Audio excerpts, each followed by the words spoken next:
afternoon, and welcome to the Town of Riverhead Planning Board. Today is Thursday, August 17th, 2023. If we could stand for the Pledge of Allegiance, please.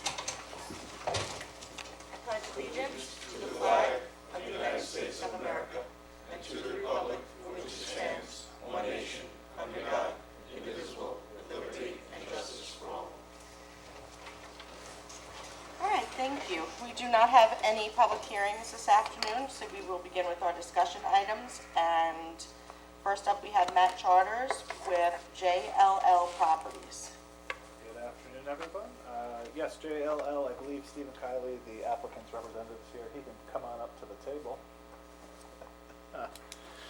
Just review a staff report with you guys. So this is an application for adaptive reuse of an existing building. If the board recalls, I believe this used to be the BJ's, I don't know if it's the Tire Center, 4,734 square foot building, so it's going to be split into three uses, a deli convenience store, an office, and a barber shop, with 23 parking stalls, curbing, sidewalks, a real improvement to what's there. If everyone has seen the pictures within my staff report, it's a little bit derelict at this time. I think it'll be a nice active use. This is right across the street from the Guatemalan consulate. How long has it been vacant? I think, I would say 4 years, was it? It was an Five. auto parts store. yeah, Every bit of that. Yeah. it's been for a little while. So, I mean, it'll be a good use. In terms of seeker, this is an unlisted action, not recommending coordinated review. We do have a resolution prepared for a neg deck. We did get a site plan package for this. New elevations, they're gonna reclad the outside of the building. It looks quite nice. Do we have elevations yet? Or? Elevations, yeah, I believe I sent them to you. They're not color, it's just a drawing. Oh, okay. But it's gonna be brick and I think ethos.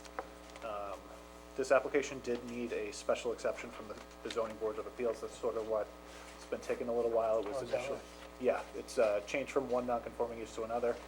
The personal service, which is the barber shop, and the deli are non-conforming uses, but there's a provision in the code to let you go from one non-conforming use to another. That was initially granted in 2018. It lapsed. It was issued again in 2022 and just extended. Other than that, they have an excess of parking. They're proposing 23 stalls where only 20 is required. I did note that there's some staff parking proposed in the back. That'll just need to, they'll need some signage for that just so the wrong people aren't parking in the staff parking. Lots of good planting. I know there's a residence next door, so they're proposing a fence and evergreen screening. Also evergreen screening along the whole back of the property. There's going to be 5 street trees in the front, a sidewalk. What we really see is an improvement to the property. Outdoor lighting, it complies with the code. We did get some referral comments back. The town engineer asked, this is updated, sorry, Stuart, I have a copy for you. Town engineer did ask for a soil boring on the site. Riverhead Water District needs to know RPZ information before they can issue formal comments. You need a construction permit from the fire marshal and permitting for the sprinkler system and the fire alarm. Nothing yet from the fire district. Planning commission found this to be a matter for local determination. In the sewer district? Sewer district, not in the sewer district, just outside. So this does need an application for the health department, which hasn't been submitted by the applicant yet. Obviously, they'll need their approval before they do anything. And then also approvals from the DOT because it's on 25. Other than that, I do have a resolution for a neg deck and to schedule a public hearing for the first meeting in September. Absolutely. Do we have any I questions? love a reuse of a building. That's Good. great. No, it's good. That's what we're trying to do. Yeah, we're excited to get, because COVID really threw a wrench into things with us. That's why we had a couple of the expirations on the special permit, but we got that, and Understandable. we're ready to go. Perfect. Good luck. Absolutely. You're right. I'll get you the updated report, Steve, okay? Thanks Anything for else? coming up today. Thank you. Great. Thanks, Steve. All right, thank you. All right. All right. Next up, we have Jamesport Manor Inn, NKA Diamond Estate, and that's with Matt as well. Okay. Hope the board had the opportunity to review the memo that I drafted on your behalf, which is going to go to the town board. All we're looking to do today, this is a type 1 action pursuant to SECRA, which requires coordinated review. It's type 1 for 2 reasons in the town code. It's more than 50 parking spaces, and it's the expansion of a non-conforming use. They're looking to expand the restaurant by 6,000 square feet on this property, but in order to do that, they need a special permit for the town board. Before the town board can take an action on the special permit, they have to make a secret determination. What this memo says is that the planning board has no objection to the town board assuming lead agency, and that you will essentially review it when and if it comes before you for site plan review. Absolutely. Simple enough. Yep. So if there's no other issues, I can take the draft watermark off that memo and transmit it to the town board. Very good. Good. That's it? That's it. That's not enough time. Thanks, Vic. All right, next up, Lucharitos Restaurant Site Plan.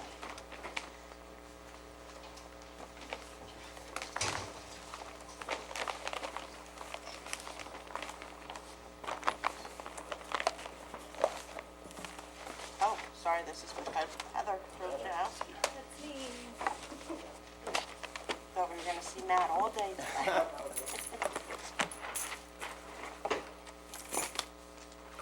Okay, for the record, Heather Trojanowski, planner, and if you can both introduce yourself. Yes, Joseph Turner, JM2 Architecture. Mark Blamena, owner, operator, 131. Yep, do me a favor, state your name again, spell your last name. Joseph Turner, Turner, JM2 Architecture. Insert your last name. Last name's Lamena, Lamaina. Thank you. Alrighty, so the planning department has received and reviewed a site plan application proposing alterations and additions to an existing building for use as a restaurant. Site improvements include a concrete walkway, landscaping, site lighting, facade improvements, and also installation of a grease trap. The subject property is a .2517 acre parcel located at 131 West Main Street in Riverhead within the Peconic River Community Zoning Use District, and is more particularly described as Suffolk County Tax Note Number 600-128-3-60. And the parcel is currently improved with a 2.5-story building with front and rear roofed over porches. The proposed action is type 2 pursuant to SECRA, as it involves construction or expansion of a non-residential structure involving less than 4,000 square feet of gross floor area. So no further environmental review is required as part of the review. And just to go into detail on the proposed improvements and use of the property, the first floor of the existing, it was last known as an office building per building department records. So the first floor of that building will be converted to a restaurant, and the rear addition is for the addition of the kitchen and bathrooms.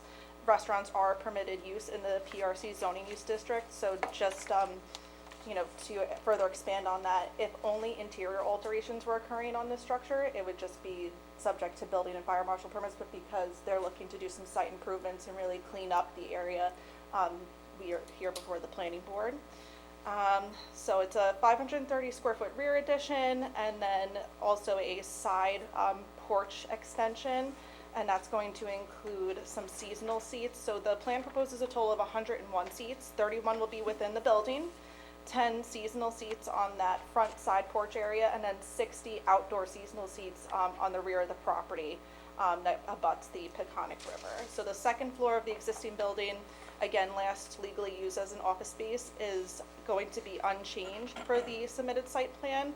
It's unclear if the office space is going to be used as accessory to the proposed restaurant, or if you're looking to be leasing it to different office tenants, but offices are also a permitted use in the PRC zoning use district, so I don't know if you wanted to sort of.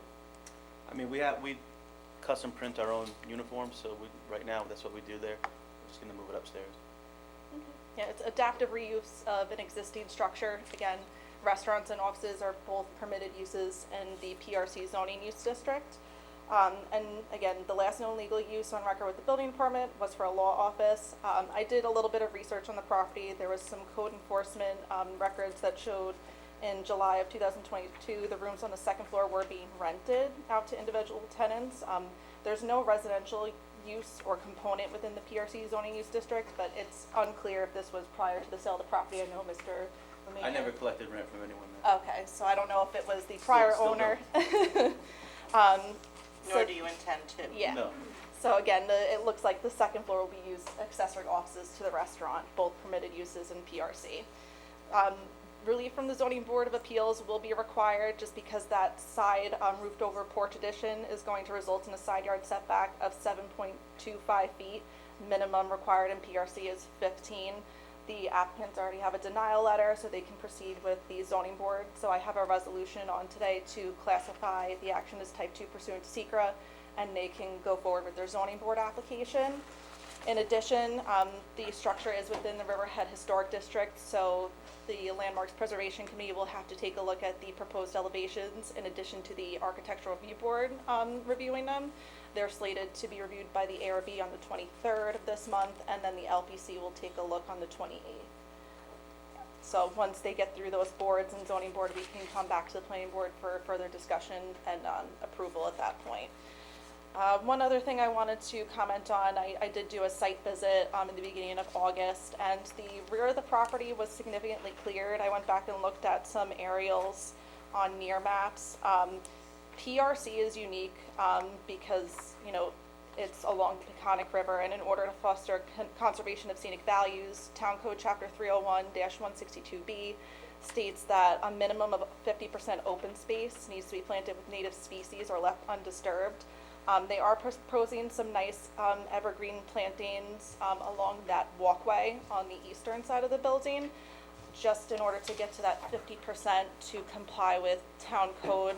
I'm suggesting that some revegetation occur maybe along the eastern and western property lines and along the Peconic River. Again, any sort of native species, I provided you with a list, will do a list. And I think it'll provide nice screening from the right-of-way to the west, to the east there. That way the people who are utilizing the outdoor seating will have some privacy, but they'll still be able to, you know, have a view of the Peconic River.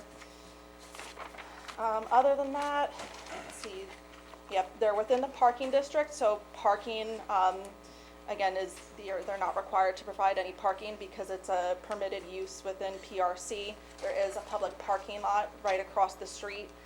One thing I did notice, I parked in that parking lot when I did my site inspection, and it's a little hazardous trying to cross the street. I'm sure you're well aware of that, but it's a state road. I referred the plans over to DOT. They're not proposing any work within the right-of-way, but it would be nice to maybe see a crosswalk installed there. The nearest one is... Is there street parking? There is parking along the street too, and that's also what makes it kind of difficult when you're trying to cross from the town parking lot. If there are cars parked along the side of the street, you can't really see, and the oncoming traffic east and west on Main Street, it makes them hard to see pedestrians crossing. There is a crosswalk at the intersection of Main and Griffin, so like the safest way to get there would be to go down the sidewalk, cross at Griffin and Main, and then walk back to the restaurant, but nobody's gonna do that. So I just wanted to make a note that, you know, if the DOT would be so inclined, a crosswalk would be nice from the town parking lot to the southern side of Main Street there. The subject application was referred to the Suffolk County Department of Health Services. Mr. Turner is showing a grease trap on site. That's something that they're going to require for the restaurant use. I referred it over to the fire marshal and sent it over to the fire district as well. I did note that there is an existing fire hydrant right across the street on the north side of West Main, so I don't think that will really be an issue. As far as others... Crosswalk, no. Go ahead. On the crosswalk, is it possible to get that done? I mean, it's a state road, so I referred the Yeah, I know, plans I over to them, understand and when they come back with correspondence. If, for example, the applicant says, I'll put it in, just give me permission to do it, and then he can do it. Yeah, I'd agree to that. Yeah, that would I mean, be- it would be beneficial to the patrons of your restaurant to have sort of a Yeah. Right, safer that's a long walk to go avenue over to to. walk. I went over there yesterday and saw how far that was. Yeah. So we'll see what the DOT says. I'm still waiting for correspondence from them. Just to move on with the other site improvements, they are proposing some nice lighting, both pole mounted and building mounted. The heights do comply with town code. Color temperatures are at 3,000 degrees Kelvin. I'm just asking that the design professional provide some cut sheets just to demonstrate that they're all full cut off and shielded. Based on the lighting plan, it didn't look like there was any light trespass, but again, it'll be a nice way to activate that area and provide some life into a previously vacant parcel. So, yeah, other than that, if the board has any other questions, I'm still waiting on correspondence from water and sewer. Engineering did get back to me, they had no comments on the proposed site plan, so. It is in the sewer district, correct? Yes, it's in the sewer district and in the water district, so I mean, I expect the increase in design flow, you know, going from an office to a restaurant, they'll probably need an RPZ, but I'll wait for water to comment on that. I'm happy to see something good go into that area of downtown. It will really, you know, Kinda expand stretch it what we out, have yeah. going on down there now. So thank you for investing in Riverhead like you have been. Yeah, How so, is the property just slopes down into the river? I don't think it slopes There's down. no bulkhead there, right? There is a there's bulkhead. wooden is a bulkheading bulkhead? there. Yeah, it's hard to Is see that in the prone- picture is that I prone took. to- It's concrete. Is that prone to any flooding back there? It hasn't since I've been there. Yeah, it's fairly level on the rear of the property. But there is a bulkhead back there? I mean, Yes. that's all right. What's the story with, Flood zone. Yeah, so Floodplain.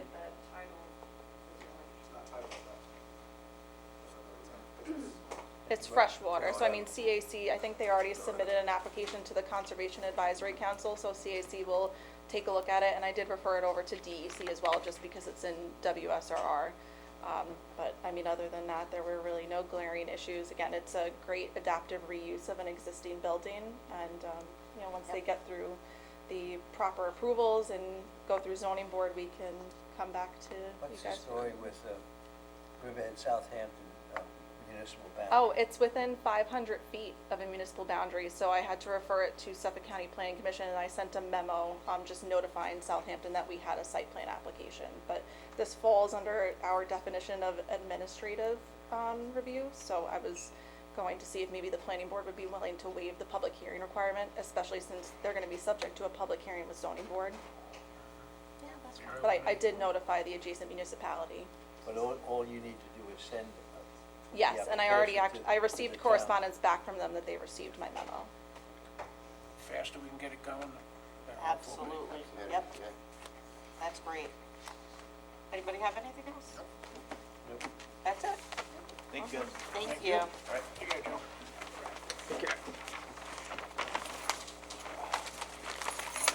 And next, we're gonna have Greg Bergman come up for HK Ventures.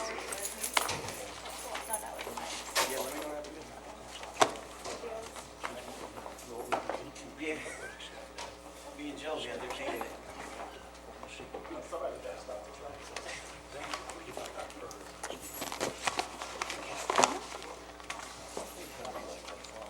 Afternoon.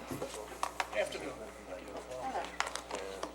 If you guys could just introduce yourself for the record, please. Sure. Keith Brown, Brown Altman DeLeo, LP, 538 Port Hall Road, Suite 301 West, Melville, New York, 11747. Jacqueline Peranto, Key Civil Engineering, 664 Blue Point Road, Holtzville, New York, 11742. Scott Johns, HK Ventures, 147 Steamboat Road, Great Neck, New York. Steamboat Road? Steamboat, thanks. Great Neck, New York, 11024. Yeah. All right, thank you. So we are here to have a follow-up discussion on the HK Ventures site plan. We did have the public hearing on August 3rd. We got a lot of comments from the public. We're here to sort of button up really some of the last remaining issues on the site plan. One of the things that came up during the public hearing was the issue of cross-access with the neighboring properties. Now, as the board may recall, and it's recorded in the secret history and the DEIS through correspondence, early on in this project, when it was sort of first being conceived through the application process, the applicant did reach out to the neighboring property owner. At that point, it was John Montecavo who owned the entirety of that site. That was sort of around the same time when the Tractor Supply site was being developed. At that time, the HK Ventures applicant had sought cross-access through the Calverton Industries site. There is correspondence. Essentially, John Montecavo declined cross-access at this point. So the site was designed to take access directly from State Route 25. One of the conditions that's actually required for our site plan approval is future cross-access at a location that would be deemed amenable to the planning board. So we did have a meeting with the applicant last week, Dawn and myself, as well as members of the applicant team, and they came up with this plan that you have before you. Now, there will be security fencing Security fencing was shown on the prior site plans. The location of that security fencing and those key reader gates that they had mentioned at the public hearing, they have been amended.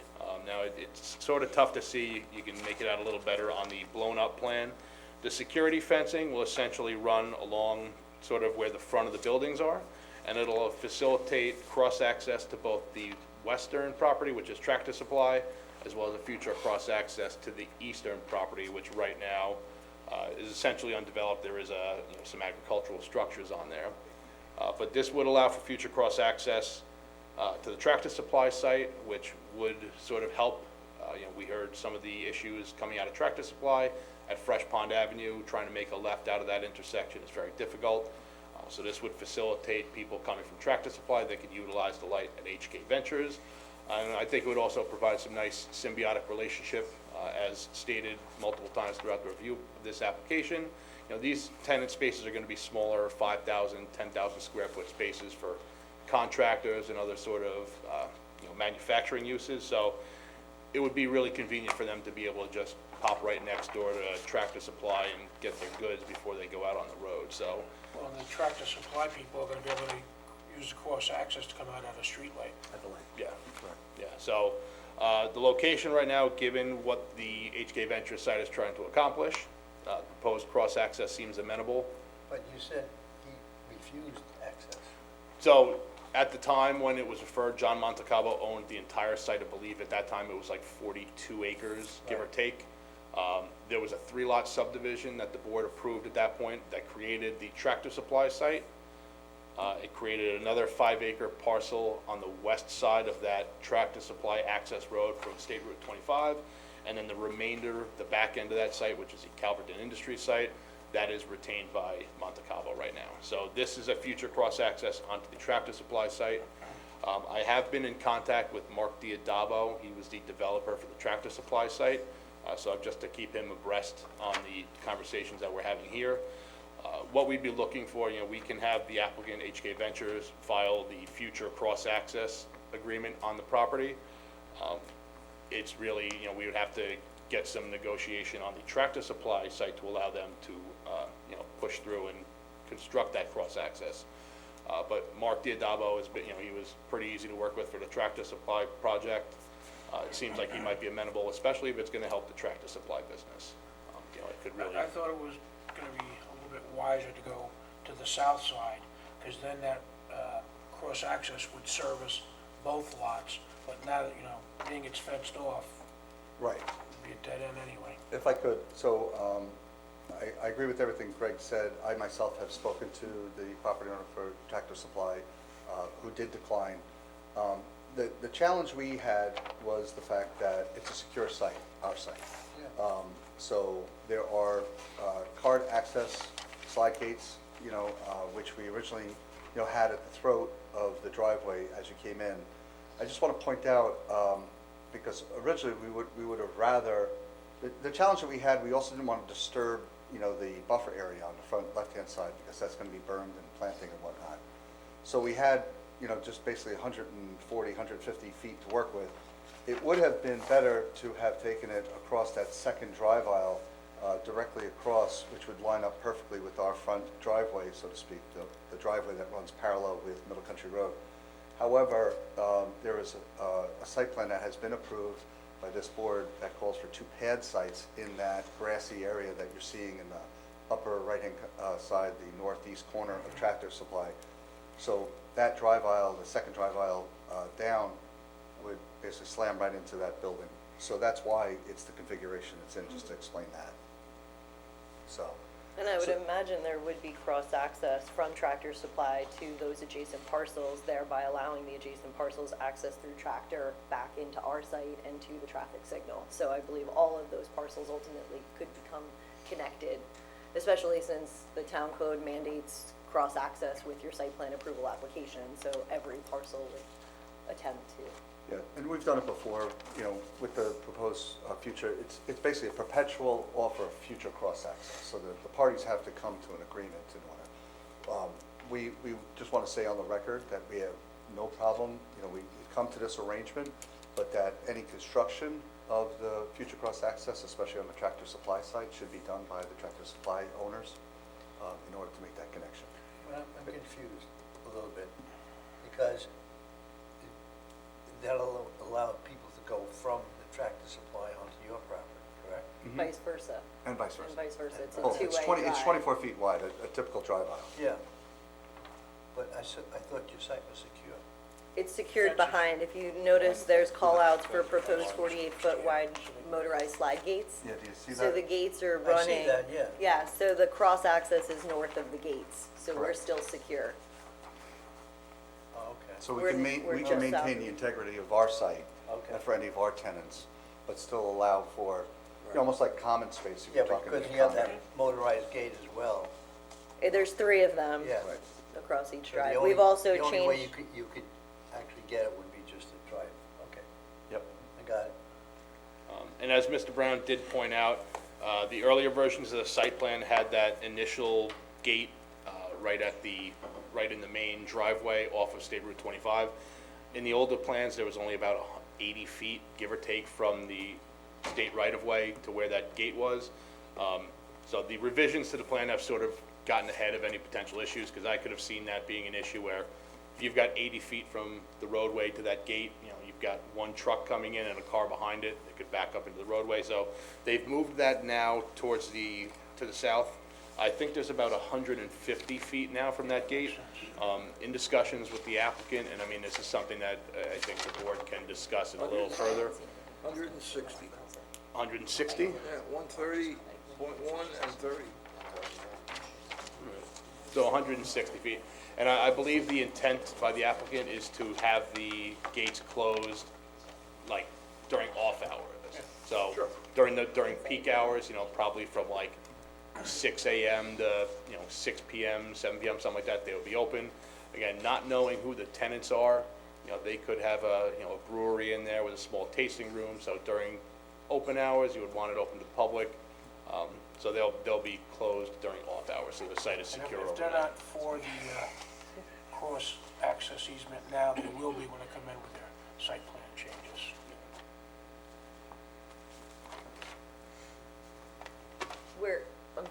we're expecting to receive comments from fire marshal and Yes. other, so our thought was to obtain those comments and then amend the drawings that we previously gave you to make this change, as well as address those comments and then resubmit. Is that acceptable?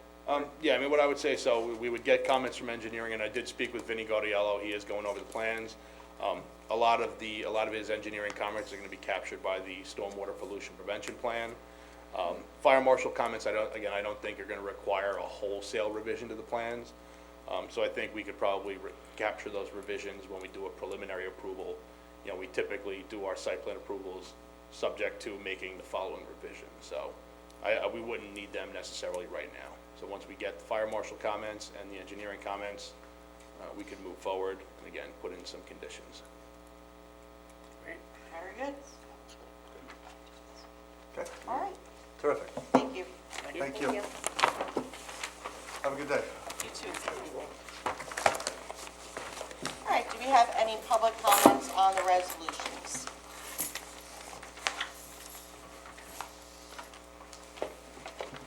Okay. Make a motion that we move resolution number 71, JLL Properties.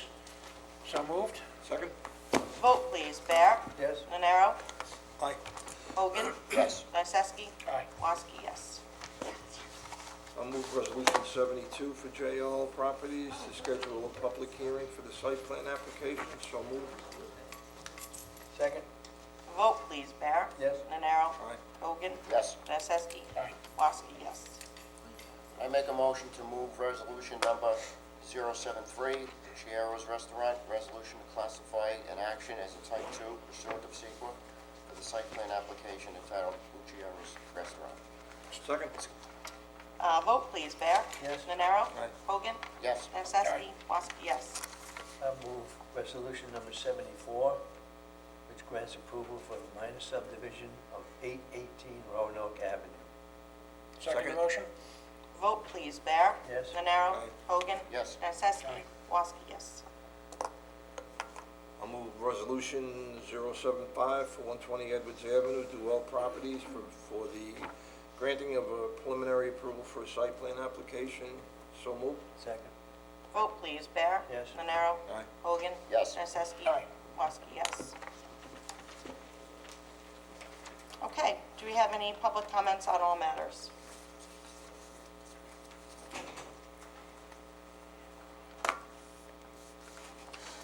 Hi, good afternoon, John Felton, Northville. With the Jamesport Manor Inn, I've been to a couple of town board meetings and made my comments known. How is it that I'm here today in front of the planning board versus the town board? I'm just wondering how it came to you guys. Before it goes to the, No, go ahead. before it goes to the town board, which is where it's headed, Yes, the secret determination has to be done by this board. okay. Now, we've done that.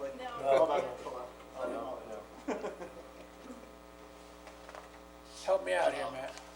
They're applying for a special permit.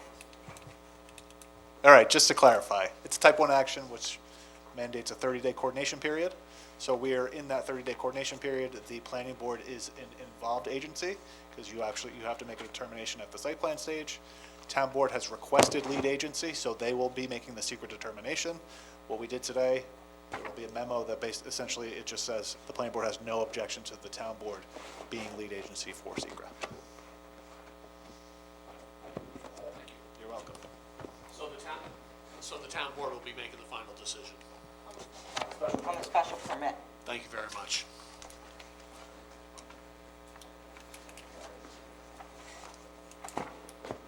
Madam Chairman, members of the board, my name is Robert Skinner, and I'm at 14 Eileen Circle in Jamesport. I've been back and forth on this Diamond Estates thing a number of times as well. There was a statement made by Mr. Charters at the town board meeting, and I'm a little confused now, so if you could help me out with this. 30 days is he just said is the coordination, so this hasn't gone to the state yet for the secret review, and at the time he said it would be 30 days afterwards when it would go back to the town board, so how, yeah, so. I'm going to ask Matt to come up and address that. Thank you, I'm sorry, I just, So it's 30 days from when an involved agency receives the lead agency request. The lead agency is actually who reviews and makes the secret determination. The state doesn't make a determination. So that starts essentially from when it's transmitted from the town board to the involved agencies, which was the day after the town board resolution was passed to classify the action. I don't remember what it is off the top of my head. I believe it was the first meeting, it should have been August 1st, so August 2nd. So they can't make a determination within that 30-day period, but the clock is running, so. Clock is running, so let's say by the end of, Correct, yeah. They- We're they can getting make- towards the end of the secret coordination period, which is about the first week of September.